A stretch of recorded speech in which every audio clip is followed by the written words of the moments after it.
மிருகசீரிசம் 3, 4, திருவாதிரை, புனர்பூசம் 1, 2, 3 மொத்தம் 9 பாதங்களை கொண்ட மிதுன ராசி நேயர்கள்.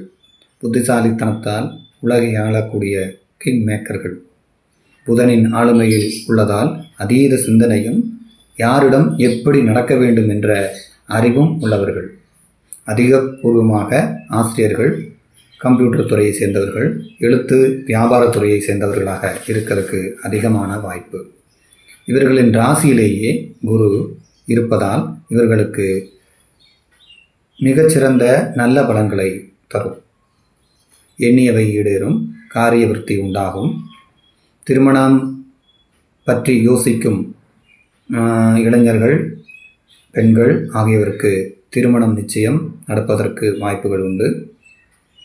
நீண்ட தூர யாத்திரைகள், கோயில் வழிபாடுகள் போன்றவை நடப்பதற்கான வாய்ப்புகள் அதிகம். 10ல் இருக்கக்கூடிய சனி தொழில் ரீதியாகவும் உடல் ரீதியாகவும் சில பாதிப்புகளை தருவதற்கு வாய்ப்புகள் உண்டு. வியாபாரத்திலும் தொழிலிலும் மிகவும் கவனமாக இருப்பது நன்று. அதீத முயற்சி எடுத்தால் எல்லா காரியத்திலும் வெற்றிதான். 9ல் இருக்கக்கூடிய ராகு நீண்ட தூர பயணங்கள் அமைவதற்கு வாய்ப்புகளை தரும். தந்தையாரின் உடல்நிலையை கவனித்துக் கொள்ளுதல் நன்று. பொதுவாக மிதுன ராசிக்கு இந்த வருடம் ஏற்றத்துடன் கூடியதாகவே இருக்கும் என்பதில் ஐயமில்லை.